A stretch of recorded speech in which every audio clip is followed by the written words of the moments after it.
Everything's fine. Um, things are getting interesting again. We're looking at the final six teams for tonight. And we're just waiting for everything to be set up, everything for the teams to get ready. And we're looking at one of the most in like the matchups are going to be interesting. I think the storyline for tonight is going to be great. We're looking at I think this is the upper bracket finals we're going to witness tonight. The lower bracket round 3, the lower bracket finals, and the grand finals, and we'll see which team takes home the grand prize of 2000 AXS. Let's go, let's go, let's go. So, guys, for this tournament, we have been joined by the top 8 best guilds of Axie Infinity Classic, which were Bloom Squad, Eastgrow Esports, Overskill, SPG1, INB, XG Esports, and YGG XCTG. What a nice collaboration right there, and PT.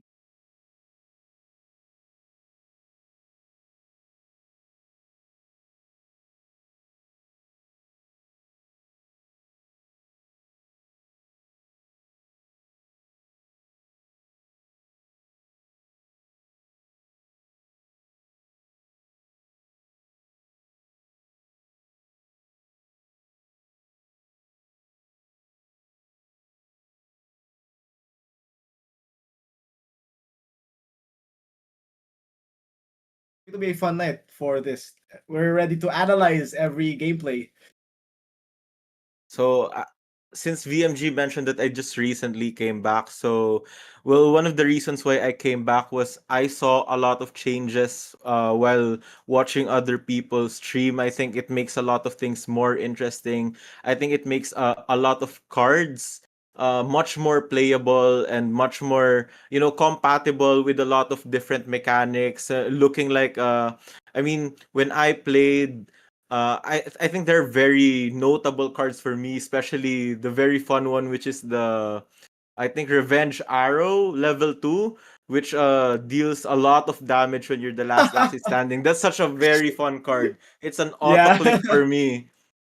Yeah, actually, the Axe Classic, we all knew that the game has been stagnant for a little while, but after the recent updates, we can say that it's like a new game itself. It's like a modern Axie Infinity Classic that matches well with the vibe of 2025, having the level 2 cards, having the nightmare parts, having the gears, having the artifacts. So with those adjustments and additions, the gameplay has evolved so much compared to what it was back in 2021. That's why I'm very hyped, as always, to cast and analyze these gameplays. And from what Shandi mentioned, level 2 Revenge Arrow is just like the tip of the iceberg. There's so much more level 2 cards that you need to watch or watch out, because there are some very strong aggressive cards and there are also some very strong defensive cards as well. One of my favorite defensive cards is the level 2 Slippery Shield, the reptile card shield that multiplies to times 1.5 when you're the remaining Axie, and it pairs well with a bunch of cards like the Teal Shell and much more. So let's see what kinds of metas or team compositions our squads or our guilds have brought to the table, because I haven't watched the last Axie Classic tournament. I purposely chose not to watch, so I would be surprised on what the theory crafting looks like right now. So for our first matchup, it is going to be between Bloom Squad versus YGG XCTG. So, looking at these two teams, we have RV, Aciam, and VNV from Bloom Squad. So, as someone who just recently came back, Aciam, he's the only person I know on this team. But I think that these three, they're really strong contenders for for this cup as well, considering that they're players who are currently on the upper bracket finals. Yeah, I guess they've found success within the team chemistry, because take note, guys, Axie Classic Guild Wars not only requires you to have a star player, you need a very consistent team with all of your members managing to get a win. The win con for this tournament is for all of the three players under a guild to take one win each. So for example, let's say two of the players won and the final player lost three times. That could be a potential comeback. So you need to win one each for your guild to advance. So we're seeing Arve from Blooms, Aciam, and VNV. I'm very curious on what teams these guys brought to the tournament and how they play, and they'll be facing against, oh my god, a very stacked lineup. a, tri- Exactly, a exactly. triple champion. We have Chan, Mitchybishi, and Thunderstruck. So YGGXCTG looking like the 2016 Golden State Warriors right here. With Chan, so many rings under Chan's name, Mitchybishi, a champion, and Thunderstruck, one of the strongest OG, pairing up together because on previous tournaments they used to battle each other on the finals, semifinals, but now they have joined forces. It's like Thunderstruck is like Kevin Durant Yeah, exactly, exactly. joining Steph and Clay, and here we go. We have the YGG X CTG. But fear not, let's not underestimate Blooms right here because one of the tournaments that I have casted was, I called it the Aciam era, where Aciam went number one in the leaderboards and he also won the season championship tournament. So that was the Aciam era. So Aciam is like LeBron James. Let's see how Blooms perform. So that's like a very nice comparison for these two matchups. Take note, guys, they're both winners. They're both on the upper bracket. So I'm very excited to see these. We can call it an even matchup. Let's go. I think one thing that's interesting here, though, before we get into, oh, this is a very, very new thing for me. I haven't seen this before. I think Wow. this is the draft phase. I Okay, see. So we so have. there's 10 axes each for both sides. And I think they're going to be taking turns in banning axes. Okay, what do you think about this one, VMG? First of all, it's this is the first time I've seen the visuals for the drafting phase. We used to have a drafting phase, but it was like just like a template, a plain template. But now we've seen some art form took place in the drafting phase, and it looks a lot better for the viewer's perspective. But in terms of lineup, I'm seeing a lot of aquas, guys. I'm seeing a lot of aquas. Do you see it, Let's guys? rejoice! Let's rejoice! Let's Let's rejoice! go! Aqua supremacy for the side of YGG x CTG. I'm seeing, I think, around 8 aquas with 2 plants. And for blooms, I'm seeing around 4 plants and 6 aqua. So is this the new meta? Is AAP or triple aqua the strongest current meta? We shall find out. Something I can note about their lineups, though, is that more than half of both of these teams have aquas that are wearing that level 2 Oranda. Is I think that some we have to I think we can acknowledge that both these teams, they see the potential and the strength of that card as it applies fragile when used for that turn. So I think that's a replacement because I remember when I last played back in 2021, the spiky it was like spiky wing aqua meta. So I think this is somewhat the transition that players are taking toward for that spiky wing aqua. Yes, sir. This is like the Charizard version of the Spiky Wing Aqua, where the level 2 Oranda applies fragile plus the damage itself on the same turn. So I'm seeing a very aggressive composition for both teams right here. We're seeing level 2 Orlando, fragile damage, followed up with a level 2 um, Revenge Arrow. And we also see some level 2 goldfishes and koi. So it's mostly it's like playing the highest damage passable for the teams. Exactly. And I think we're seeing the first bans for both teams right now. For the side of YGG, their plant with the leak, the Kotaro, and the Scarab and the Cactus has been banned. And for Blooms, their one of their backline aquas have been banned. So right now we're going to the phase two of the draft phase where Blooms are taking their chance to ban one Axie from the opponent. Interesting ban right here. I think Blooms has the chance to ban the double plant for the side of YGG to make their composition extra squishy. But right now they're hovering towards those poofling aquas. So they banned the double poofling aquas because guys, as a player myself, I don't like facing poofling aquas as it makes you overthink on whether your opponent is going to have an aggressive turn towards your front or your midline. So this removes the extra layer of thinking. So nice ban for the side of Blooms. But for YGG, they have banned an Aqua and a Plant. So I'm very curious on what the following bans will come.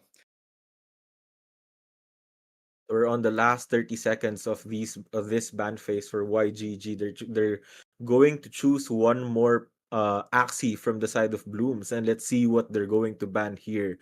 They might prioritize to ban the plant that was also banned on their side, or they might ban another Aqua for Blooms. Hmm. Let's see. YGG hovering towards the plant, and they chose to ban the plant with the leak leak. I think that's a very smart ban. It's like more of a common sense ban because if you look at the YGG's Axie pool, most of their strongest cards are ranged cards, which are Oranda and Revencharo. So removing the leak from the equation makes things a little bit easier. So that's the purpose of the drafting phase, everyone. Making your team have an easier win condition while preventing your opponent to have an easy win condition as well. So it's part of the game and it's fun to watch, especially with the new visual mechanics. Very nice.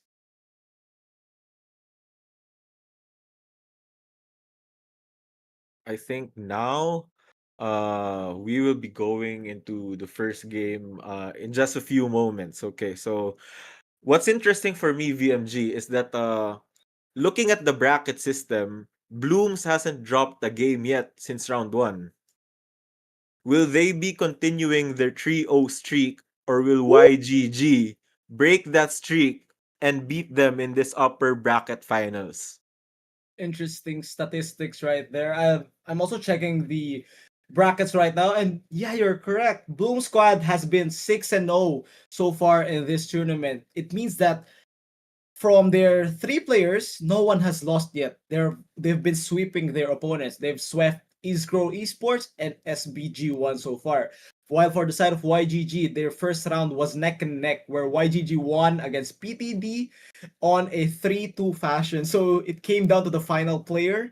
And here comes our first matchup, Arve from Bloom Squad versus Chan from YGG X CTG. Let's go. We're currently looking at their it's this is also one thing that's interesting for me is that back then I mean I'd like to say back in my day when I was competing as well, we didn't have like our cameras on Yeah, it was only yeah. reserved for like very small number of tournaments. But nowadays, I think that's one of the staples, which also helps with the integrity and the credibility of the Yes. whole essence, and it also shows us what these players are experiencing. We can see their facial expressions when they make a mistake or when they make a very very amazing play. Yes, sir. So the camera really helps a lot in terms of entertainment value for the reactions. Also, their branding, where we can see the face of the player behind the axis. And for example, we've seen some new faces from the previous tournaments, and after getting their rewards or making a run, they're not new faces anymore. They're just the new generation of Axie players. So let's currently we're waiting for the first matchup. Very interesting to see, but I would like to give a huge shout out to our 58 viewers on Twitch, guys. Don't forget to say hi. We can read your comments. Shout out to Japoy Pro, Kaboom 29 999, Chill Chillax, my brother, LOML, DHM, and to the other viewers. Don't forget to share this stream to your discords, to your group chats, and let's enjoy this Guild Wars for the night. So there's a lot of people watching as well. So I see comments saying nerf Oran the next season. What do you think about that, VMG?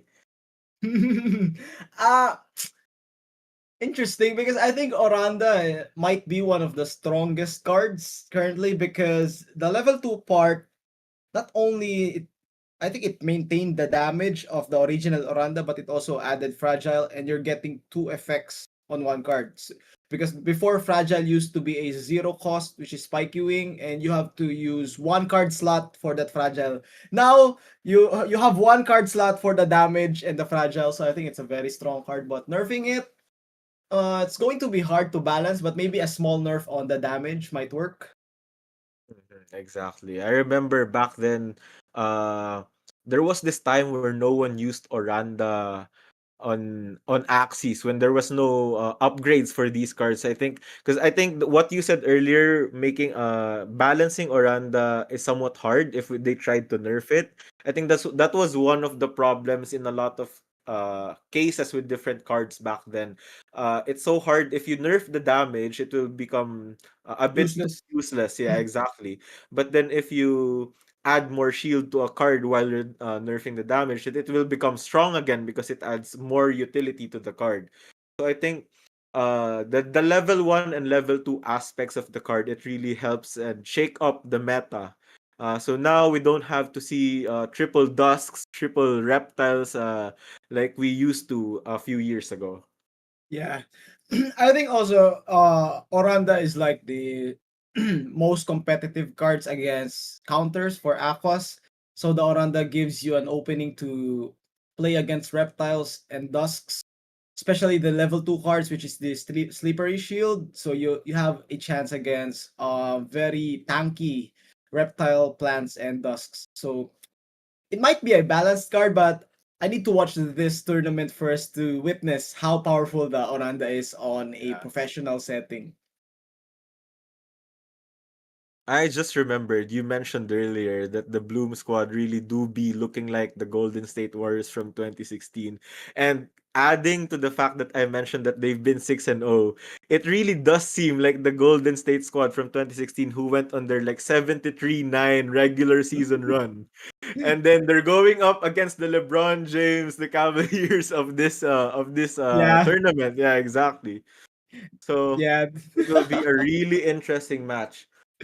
Yeah, this is a very we've been gifted for the first matchup of the tournament, guys. This is a the perfect way to start the tournament, having these juggernauts face against each other.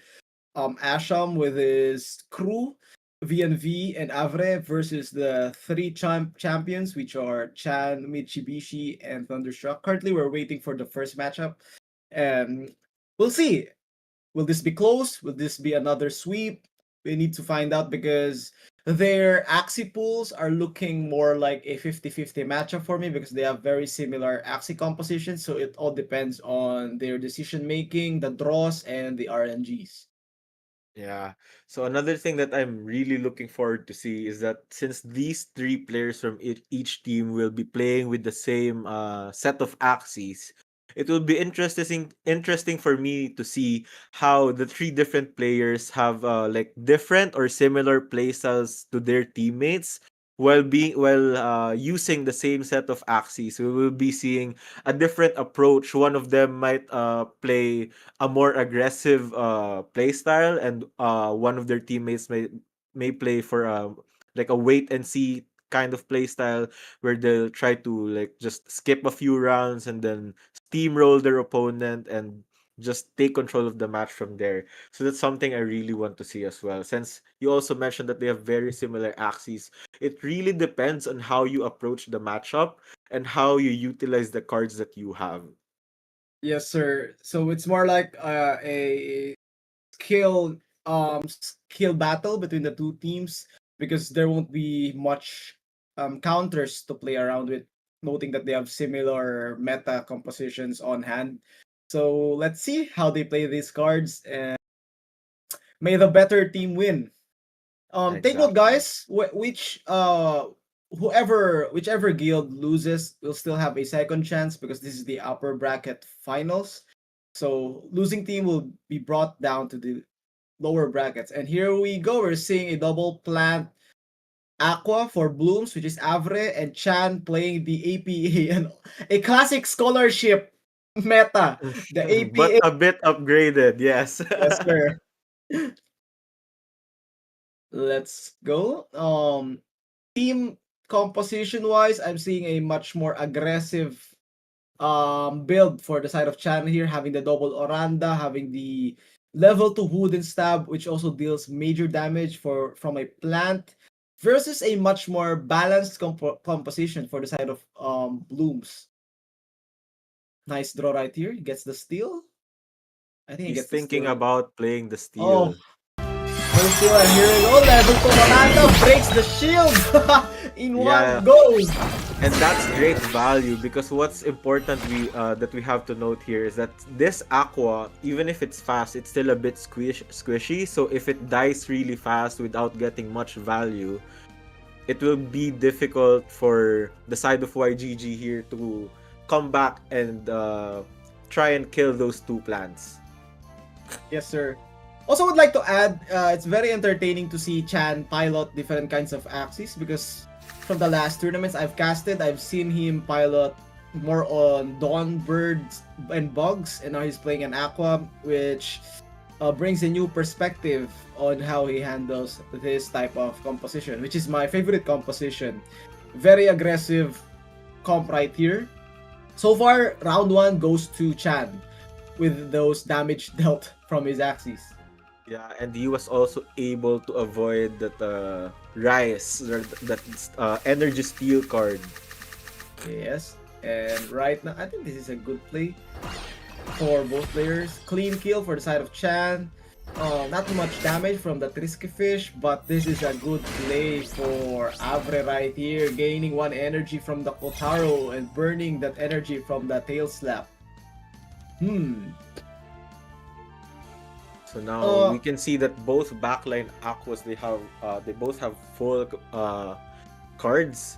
What's interesting is I think right now even if Chan is leading by 1 Axie, I think it's still pretty even. Yeah. Also would like to take note the speed advantage for the side of Chan. I think his Axie ID is much lower than the backline of Avre right here. So they might have the similar backline axes, but Chan has a major speed advantage. I just have one question though, VMG. Does double Oranda, double Revenge Arrow on a 1v1 kill a backline aqua? Yeah. Okay, It pretty much kills any Axie. okay, fair, Yes, fair. yes. Let's see if this gets the kill right here. Aggressive turn from Avra. Here comes the Aranda. Fragile applied. Attack up. Double. Revenge arrow will not be enough to get the kill. But it's followed up with a Kotaro and it gets the kill! So And he this gets is the kill. yeah, momentum I shift think for the side of Blooms. I think right now I'm leaning on saying that Blooms has this game won because they both have Yeah. 2 energy and Arve has a free pass right now if I'm not mistaken, and even if Chan passes, he can't kill this plant with 2 cards alone without speeding up. Yeah, he needs to. Might be winnable again. I think one of the win cons for Chan right here is just possibly. No, I think Avri is going for the head right here because a small win condition for Chan is just to pass. I think pass and play 4 cards on that plant to get the most shield possible. Because once he destroys this plant, level 2 a Revenge Arrow will be activated for Avre. So Avre can play like 2 cards to remove the last stand and follow it up with double Revenge Arrow if he draws it and it gets the kill. But for now, I think Avre can make a read that Chan will be playing 2 cards or will be passing. So Avre can play 4 cards and just go for the kill right here. Exactly.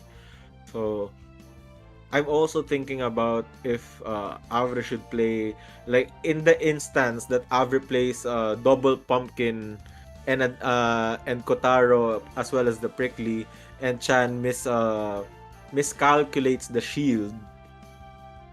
I think it's hard to gamble the plant because of the Revenge Arrow. The Revenge Okay, Arrow fair, level fair. 2. Yeah. Oh, And that I was think, a here we go. very good pass. But I think Oh! Wait, I don't like this play. I don't like this play as well. Oh, he turned himself onto a plant. Look at Chan. Chan is a little bit hyped Wait, up. Chan knows it's a but possible he win has for three him. energy. Yeah, but he gets a risky fish and double revenge arrow. Will Oh, it be enough for the kill though? yeah, If because Arve has a plant plant, artifact. yeah. Yeah, yeah, Let's yeah, go, exactly. Chan. Let's see if Chan's damage will be enough. Oh, he goes for the Hero's Bane. And double revenge arrow will be enough. What a clash What for a Chan! comeback! I told you. We can see his Holy reaction. moly! It's like LeBron James. Uh-oh! We can see the moment where Chan's eyes opened up and He saw the win realized. condition. Like, yeah. Another big brain play from Chan right there was turning himself onto a plant. So meaning, even though Arve went for the 4 cards from the Aqua, it won't get the kill right there. So it was like a checkmate play for Chan.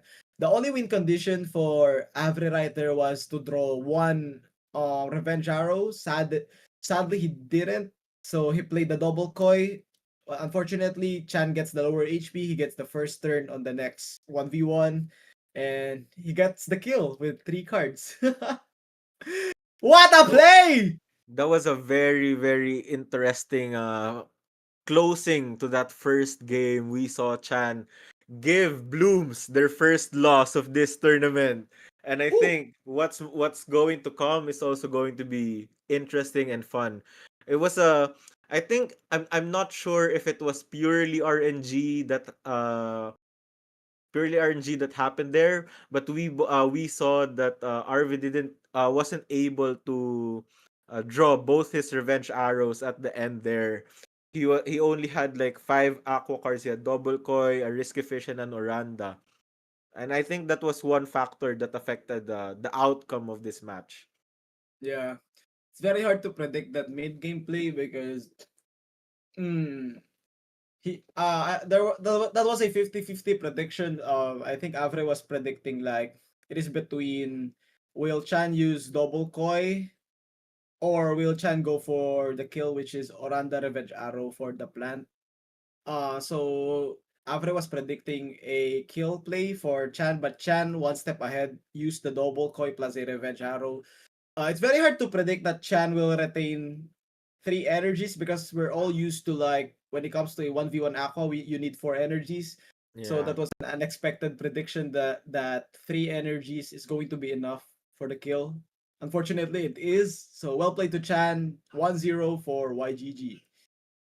Even me, when I saw that Chan only had 3 energies on that last round, I thought that it was not going to be enough because I didn't have the number of the damage number of Revenge Arrow against like Plant Reptiles Dusks.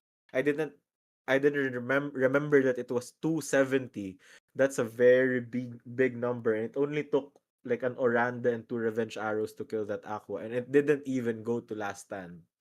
Yeah. I think 3 energies usually gets like if it's 270, it gets like a one-shot kill if you turn your opponent onto a plant because the Oranda eliminates most of the shield and deals like Mhm. very minor damage.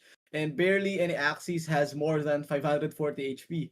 So 3 cards is enough, and we learned a new thing today.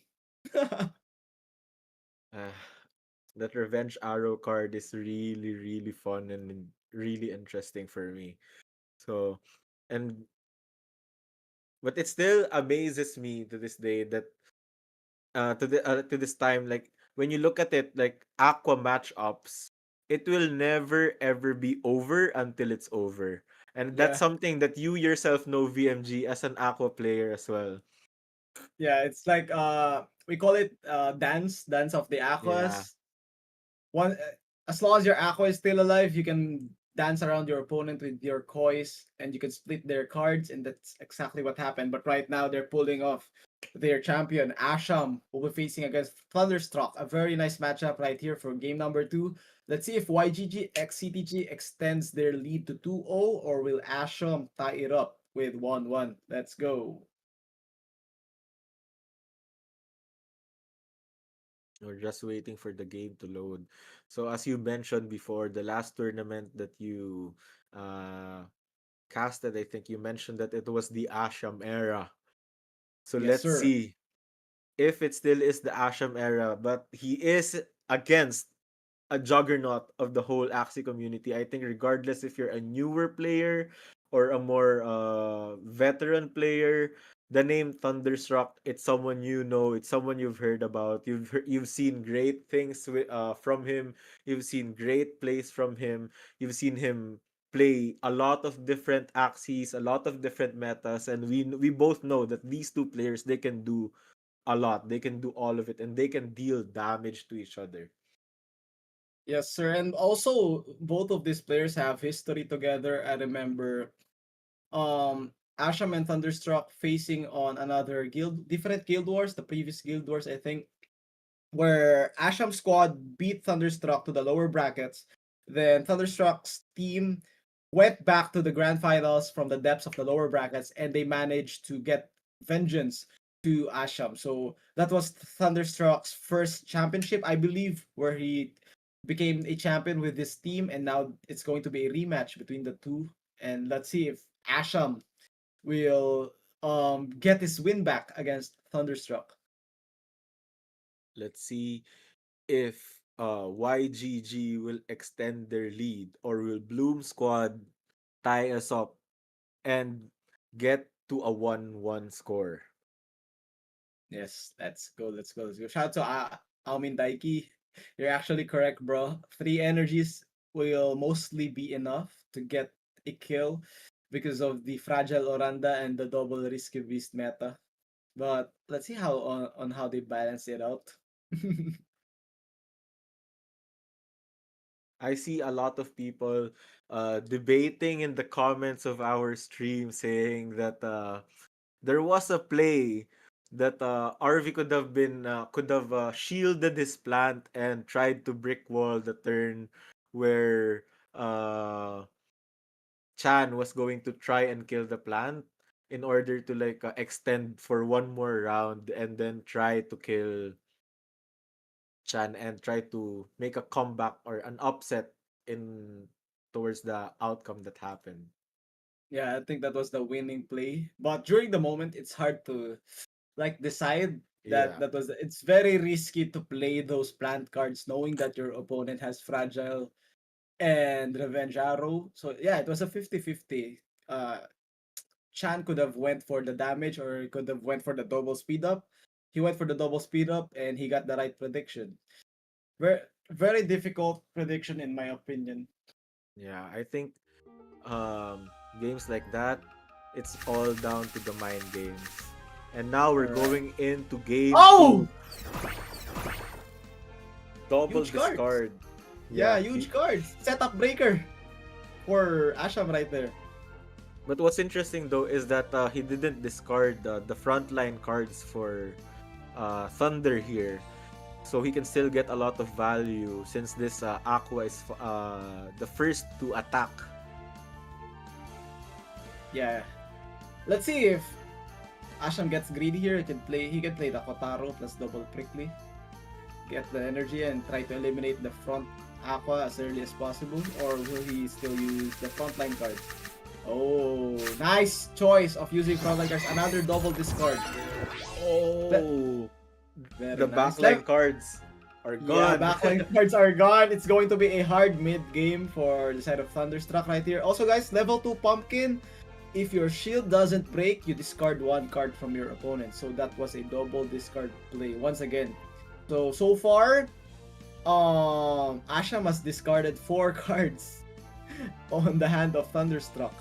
And 3 of those are backline cards, and you can see that the backline Aqua already has double koi. That means the backline Aqua has drawn 5 out of its 8 cards, and towards the mid game, not having those cards might make a difference for this match. Nice You play can from see, both players. yeah, a damage approach from Thunder here. He tries to get rid of this frontline plant, and he will be able to do so, and his frontline Aqua is still going to live. That's I think that's a good advantage considering that he lost a lot of cards earlier. He will be able to somewhat slow down the tempo of the game. He has a free pass which might be risky since we can see here that the plant from Aciam is already starting to draw the rice. Yeah, if he manages to draw the second rise right here, it will be troublesome for Thunderstruck. He could break the setup of Thunder right here. But once again, one of the major advantages for the side of Thunderstruck right here is the backline speed. And here we go! This is the perfect play for Aciam right here. Very clean. He gets both damage and he takes both energy. Energy's oh. And like I mentioned before, Thunder, even if he skipped like 2 rounds, he doesn't have enough cards because of those discards. Yeah, annoying triple discard meta plant having the mouth part and the horn part and the addition of the level 2 pumpkin is very annoying. So that was a very nice discard plant. He got a lot of value from that plant. Yes, that's correct.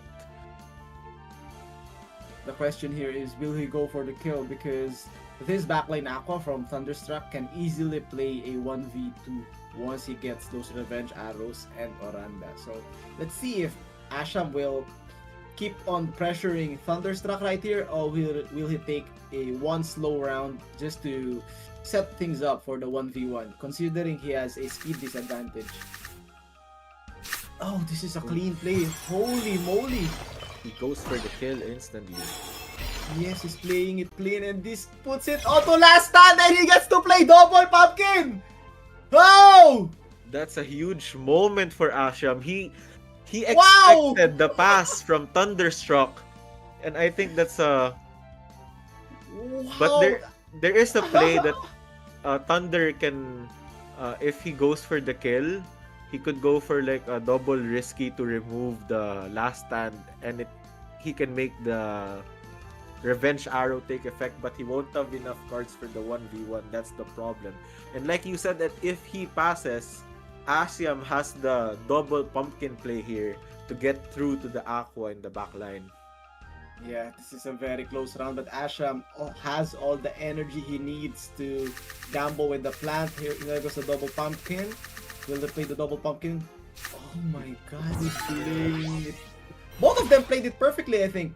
Aciam only needs to use 2 energies to retain his 4 energy card, and this is going to be another 50-50 prediction for both players.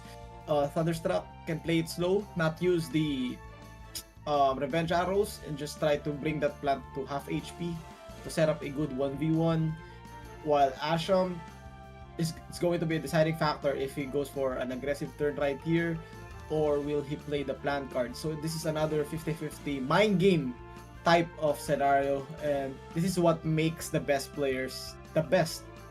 How can you decide on a high pressure moment like this? On paper, it looks like Aciam has the major lead, but we've seen the same scenario on the previous game where it is easily comebackable.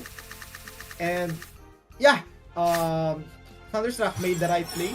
This is what I'm talking about. Bring that plant onto half HP. But let's see if Aciam's cards right here are enough. I guess, yes, well played to Aciam right there. Brings the series to a 1-1 tie. Let's go, guys. Woo! We are going into a game 3 later with the 1-1 tie. There was, like you mentioned earlier, there was a way for Thunder to come back from that moment, but I think Aciam saw the opportunity and he did take it, and he closed that game much more smoother, and he knew what his win conditions were, and he just grabbed it. He didn't wait. He just saw the cards, he clicked the cards, and went for the kill. Yeah, that was the perfect Axie gameplay for the side of Aciam, but we need to like give credit also to the RNG where he drew the 4 discards as early as round 1, discarding 3 cards from the back line, making it hard for Thunderstruck to regain momentum during the mid rounds where it was a 2v2, because he doesn't have backline cards to bring that plant to half HP as early as possible. Unlike Chan, the previous game, he brought that midline plant onto half HP before the 1v1. So it was much more easier for him to make a comeback. So it was also props to Aciam, good draws plus perfect gameplay, where he destroyed that Aqua with a clean turn, risky fish, piercing the double rise onto the mid line, then destroying that plant mid line with only 4 cards, putting the Kotaro as the last card to make it go last stand. So that was a perfect play from Asham right there. 1-1. We do have to give credit to Aciam. It wasn't just a good card draw type of game. He knew what he needed to do for that game. He didn't just Relied. play good axis. He played it with his brains as well. Well played. So Chan and Asham are done for this series. It's going to be a 2v2 between their guild members. Mitchybishi and Thunderstruck will be facing against VNV and Avre. So do you think that YGG, since Thunder lost this round, do you think they will be changing players, or do you think that Thunder will play again for round 3? No, if you get your first win, you cannot play again on the Yeah, series. I mean Thunder. I mean Thunder. I think Yeah, it should yeah. they should play Mitsubishi and VNV. Just try to reset because that was a very tilting game for Thunderstruck. I've seen Thunderstruck played a lot of like unlucky games, and that was one of it. Imagine getting your backline cards discarded as early as the first 2 rounds. It's going he knew from a perspective of a competitive player, he already knew that it was going to be a hard mid to late game and he was unable to recover. Plus that last stand play from the Yeah. plant and making him unable to complete his 8 cards from the aqua. It was just a really hard scenario for Thunderstruck. So let Mitsubishi take the wheel first for game number 3. Yeah, because I also saw last that game when that plant went into last stand. The next round it drew 3 cards. No cards were drawn for the backline aqua. It all went to the last stand plant, which it can't do anything. It's basically no value at that point. Yeah, how confident for Asham to know that uh Thunderstruck won't be playing any cards right there because imagine if Thunderstruck just gambled a single card, it would have survived. But yeah, it's very hard to gamble. That's what I'm talking about. It's very hard to gamble against an Oranda Aqua, having those fragile. Yeah. You just don't know what's going to happen. You could be one shot or just get no turned. Exactly. I think that's the term I was looking for. I think he was also wary of the fact that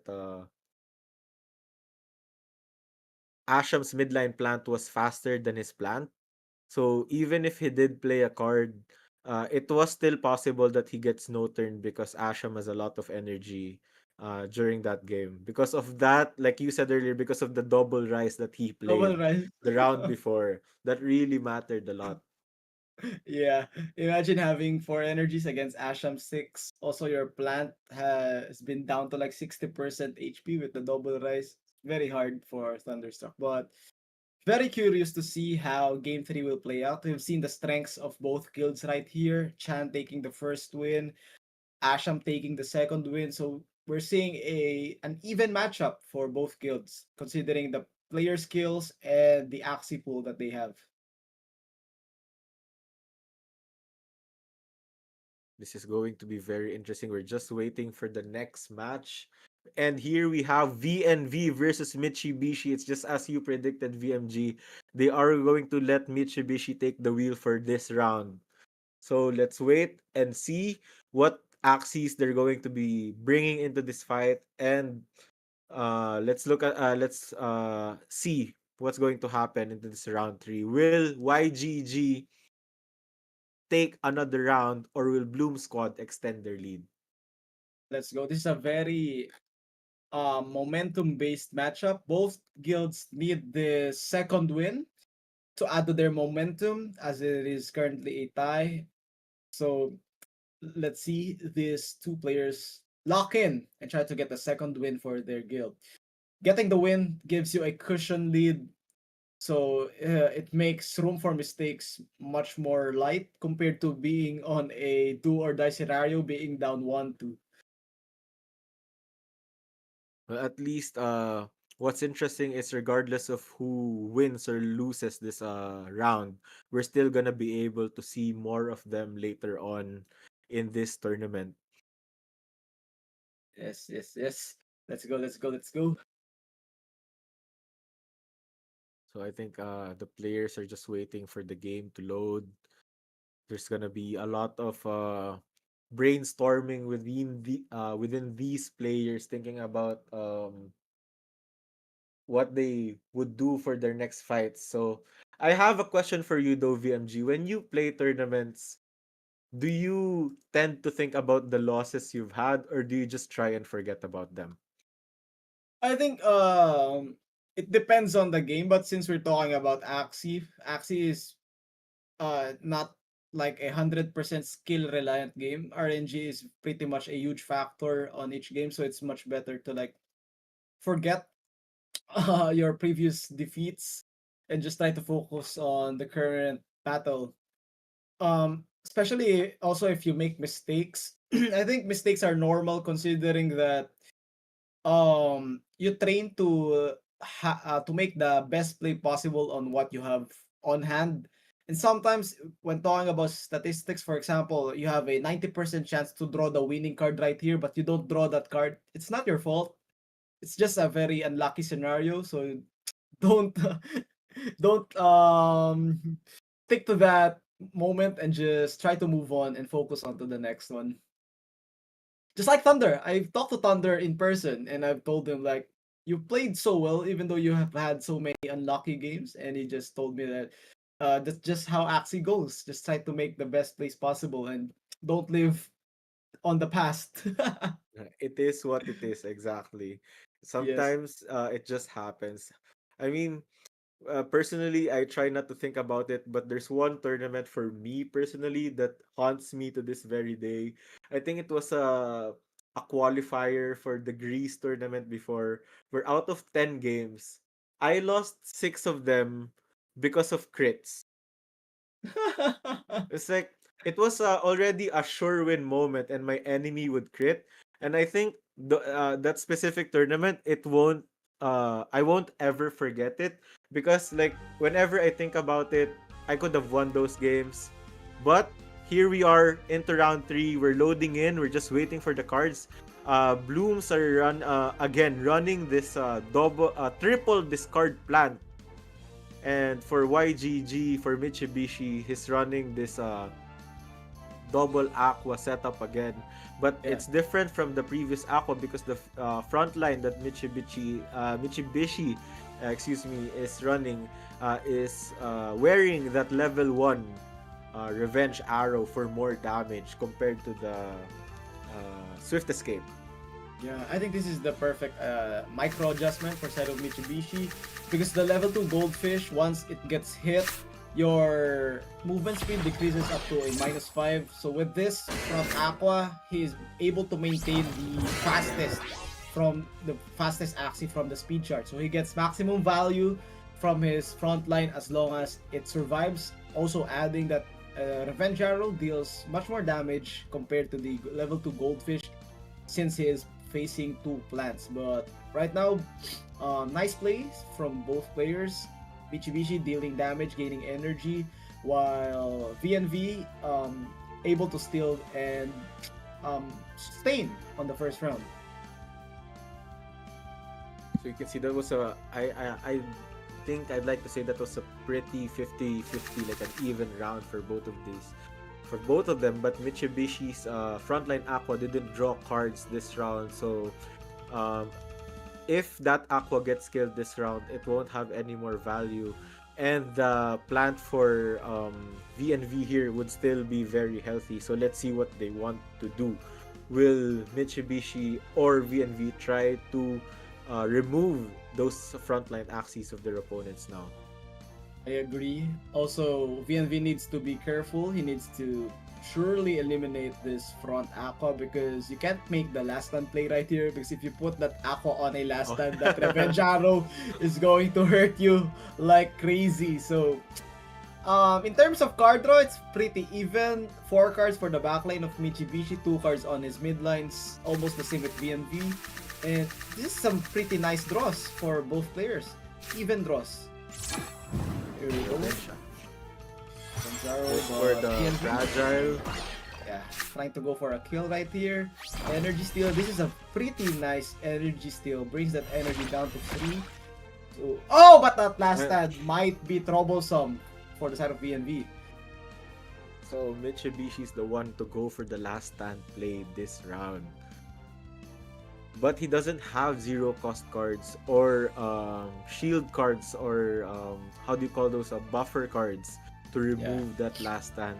So I think one notable difference is that VNV didn't draw those discards that his teammate Aciam drew last game. And I think that's considering the overall value of this plant, that's an important thing. He risks the double third land. VNV! VNV, that was a very risky play, but it was sure well worth it. We live for those plays. As Aqua users, we live for those plays. That was the best play in that scenario. It was pretty much risky, but he was willing to do it, and it played out well. But still, VNV is still some kind of. Oh, never mind. This VNV's plant is faster, so this is another 50-50 scenario for both players right here. But that was a nice double discard play. Yeah, so let's just see if VNV's Aqua is going to draw its second Oranda, because that will matter into how this next round will play out. Because if he does draw that second Oranda, it's possible that he goes for the kill this round. Wow, this is a very nice play for VNV, regaining 1 energy and stealing 1 energy, but still it survives. So it's going to be a close matchup for both players.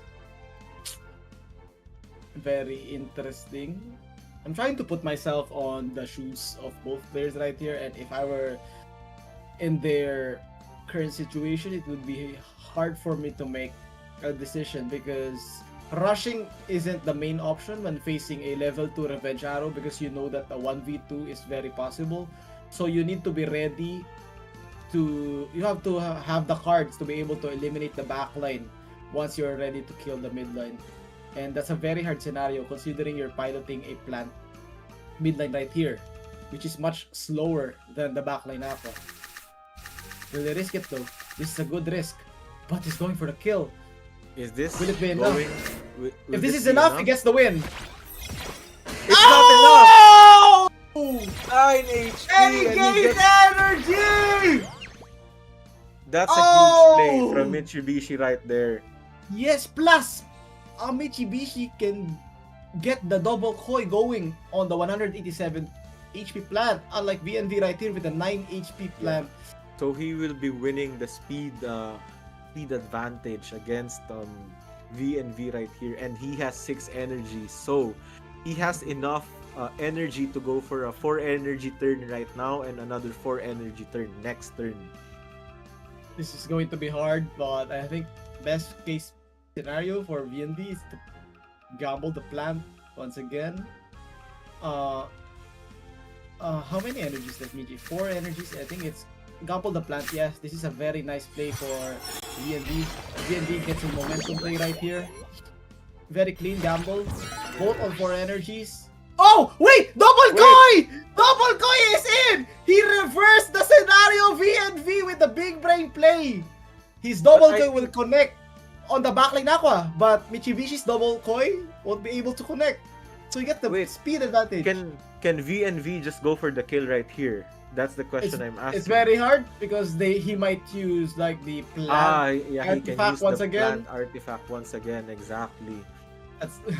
So just go for the safe play, go for the double koi, my brother, and just aim for the head. 4 cards on the next turn. You have 5 cards on your backline Aqua. Surely you will be able to draw at least one more damage card and close this one out. That was a great risky play from both players right there. VNV with the double discard, Mitchybishi with the 4 cards on the plant, and now VNV with the reverse, playing the prickly and the pumpkin. So it's a triple reverse kind of gameplay. Double koi.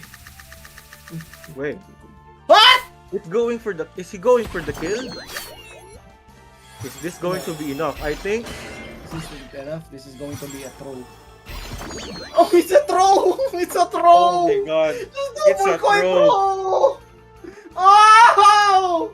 You were right. It was just indeed the double coin. If because if he, Oh! Oh, you throw! you can see Mitchybishi, he's smiling already. Mitchybishi knows!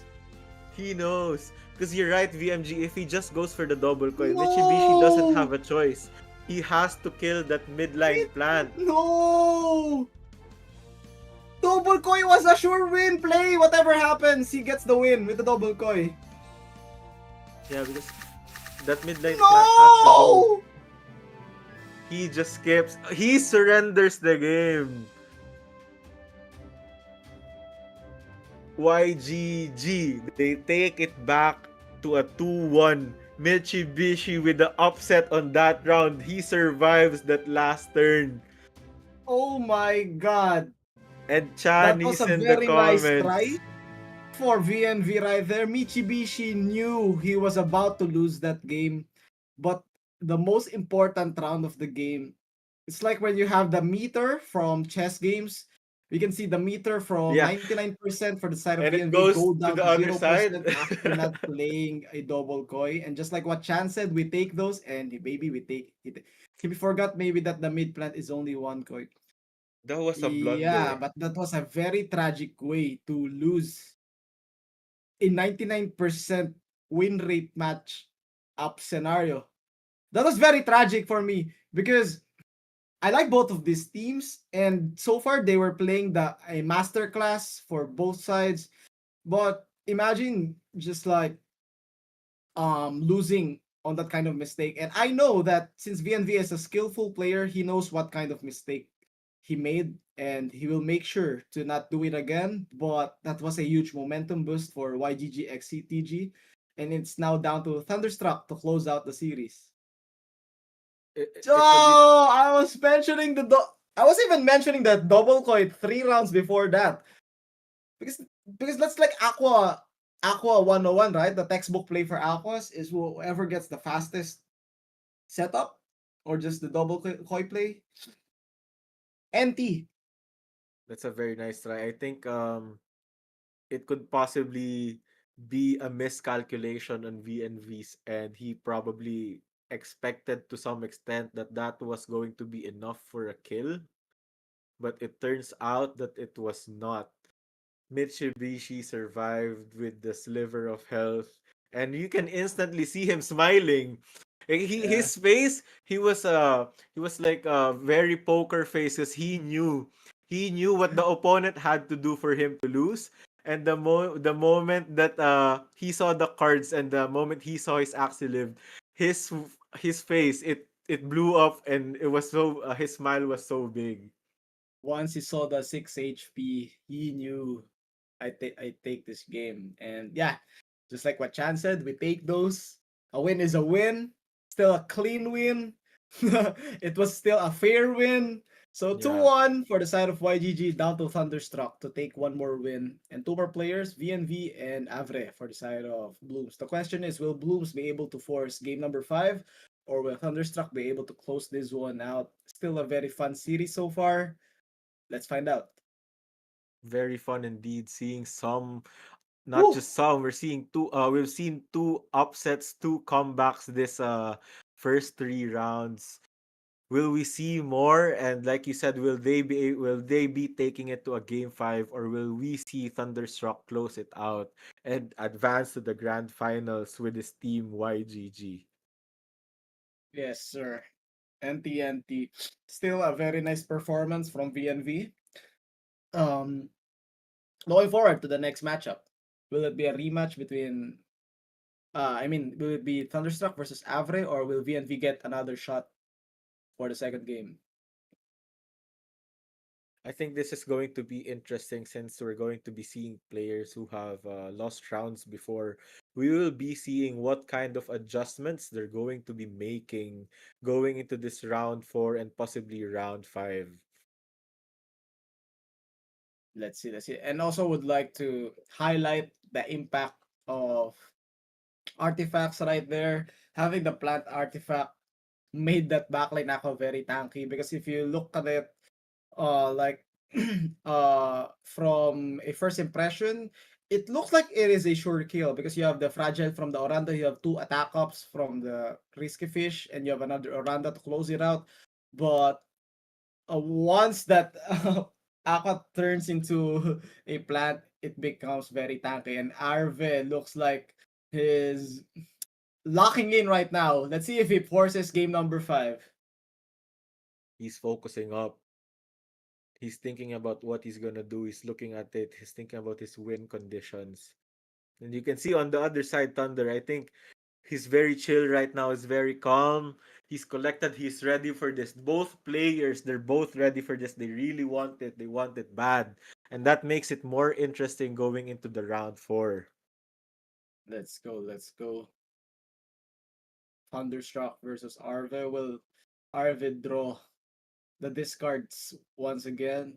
Also, nice adjustment from Mitchybishi, piloting the Revenge Arrow frontline instead of the Goldfish. I prefer that Axis since even though you change the Aqua card Goldfish into a Beast card, you're still the faster Axie in the speed chart. And here we go, another look at the batting phase.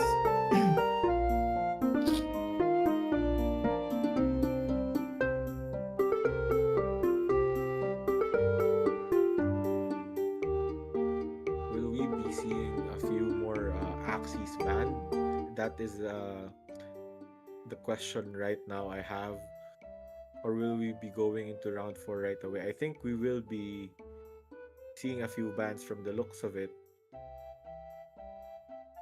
Also, I think we're adding like an additional minute delay for the stream. So once we see the live matchup on the Twitch stream, the match will be over. So we're currently adding a few more seconds or a minute delay for the further matchups. Yeah, because it will be important that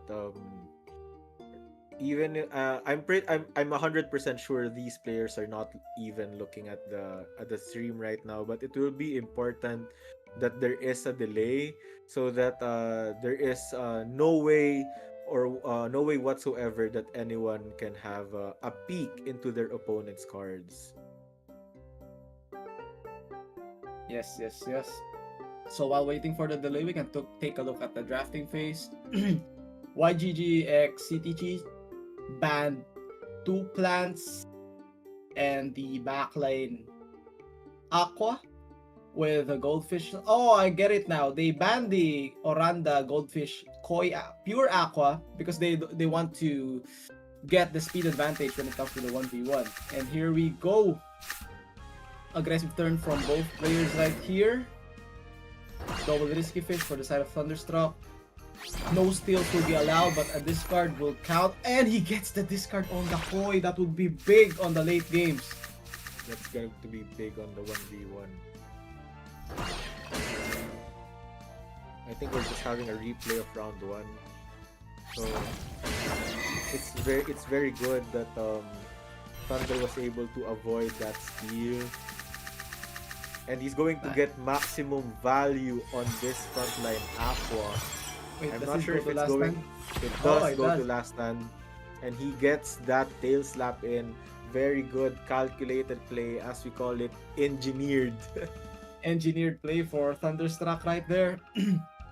Now Arve, I think he needs to get like a single rise to be able to destroy the setup from Thunderstruck.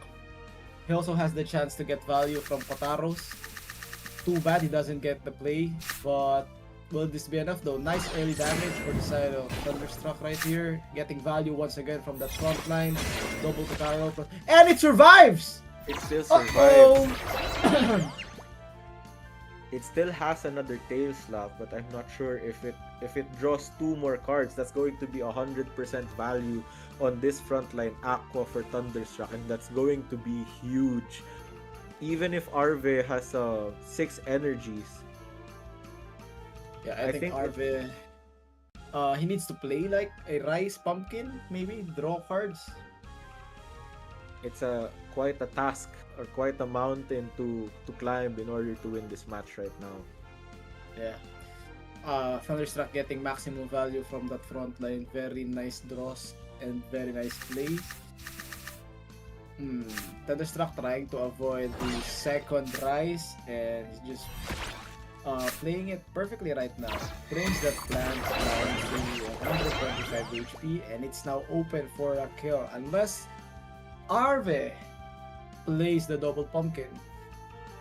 But I'm pretty sure that Thunderstruck isn't going to go for the kill instantly next round because he wants to avoid the 2v1 revenge arrow, as well as considering the fact that he lost his other copy of Koi earlier in this match. Yeah, it's very hard. That was a perfect discard for Arve. Now the question is, will Arve play the double pumpkin rice? And will Thunder try to dodge the rice once again? Thunderstruck knows he still has one more Night Steel on hand. And I think it's pretty likely that Arve is drawing that Rice this round because we're already going into round 6. Let's see, let's hear. Oh! He gets two! Just play the pumpkin, but he bro! goes for the kill. Very Is nice this play going to for be both enough? players. Not enough. It's not Uh, enough. yeah, But he good does play. avoid the double Rice. Yeah, good plays from both players. Thunderstruck avoiding the double steal. Arve sustaining his midline plant while still maintaining 4 energies. So this is still a very close game for both players. Take note, cards on hand wise, Arve has a major lead.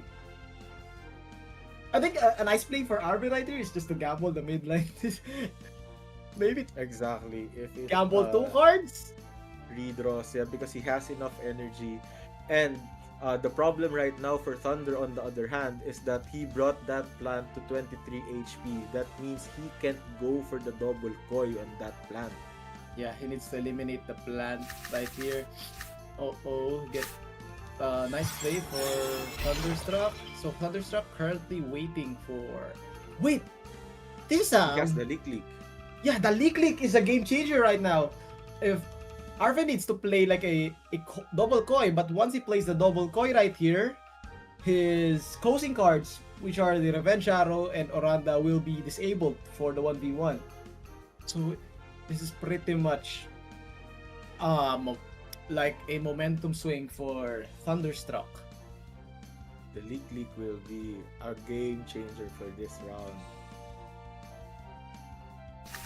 Level 1 Lick Supremacy. Now Arve choosing to pass. That was a nice pass. The question is, will Thunderstruck get his second koi? That is the question to be answered. Thunderstruck needs a single koi or he needs a redraw of the second leak. So Thunderstruck, if he is truly unlucky and doesn't get both of those cards, Wait, but Thunderstruck has... he doesn't get the cards! But he does have the double risky, double revenge arrow against this Arrow play? Aqua. Oh, that's the kill. I And think just that like, gets the kill. yeah, 3 cards erased. 324. So That basically, is nothing damage.